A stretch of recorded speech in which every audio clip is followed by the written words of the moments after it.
धर्म रक्षा संघ की एक संगोष्ठी भागवत मंदिरम वृंदावन में आचार्य बद्रीश महाराज की अध्यक्षता में आयोजित की गई। संगोष्ठी में प्रधानमंत्री नरेंद्र मोदी से मांग की गई है कि वक्फ बोर्ड को पूरी तरीके से समाप्त कर सनातन बोर्ड का गठन किया जाए। संगोष्ठी में धर्म रक्षा संघ के राष्ट्रीय अध्यक्ष सौरभ गौड़ ने कहा कि जमीन जिहाद का पर्याय बन चुके वक्फ बोर्ड को पूरी तरीके से समाप्त कर देना चाहिए। वक्फ बोर्ड की जमीन गरीबों में बांट देना चाहिए।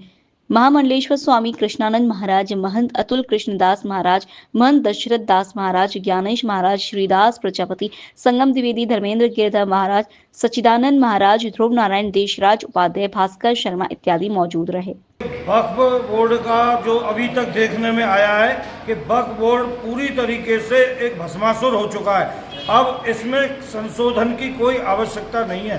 वक्फ बोर्ड को पूरी तरीके से समाप्त करने की आवश्यकता है, क्योंकि ये हमेशा से एक तरीके से जमीन को हथियाने का काम, भूमाफिया का काम करता रहा है। कभी भी वक्फ बोर्ड से किसी गरीब का भला नहीं हुआ।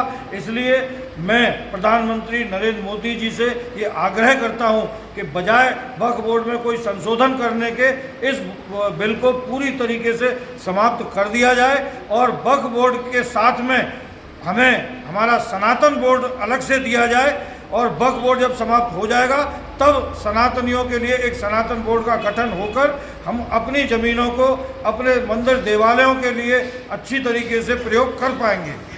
हाँ मैन जी, आज के बारे में बताएं। आज धर्म रक्षा संघ की राष्ट्रीय कार्यकारिणी की बैठक हुई है। इसमें निर्णय लिया गया कि वक्फ बोर्ड पूर्ण तरह से समाप्त किया जाए।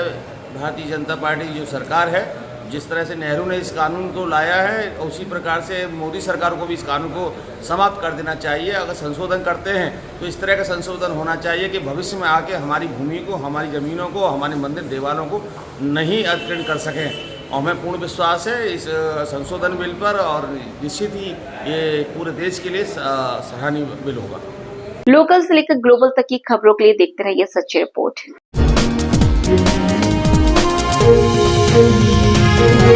Thank you.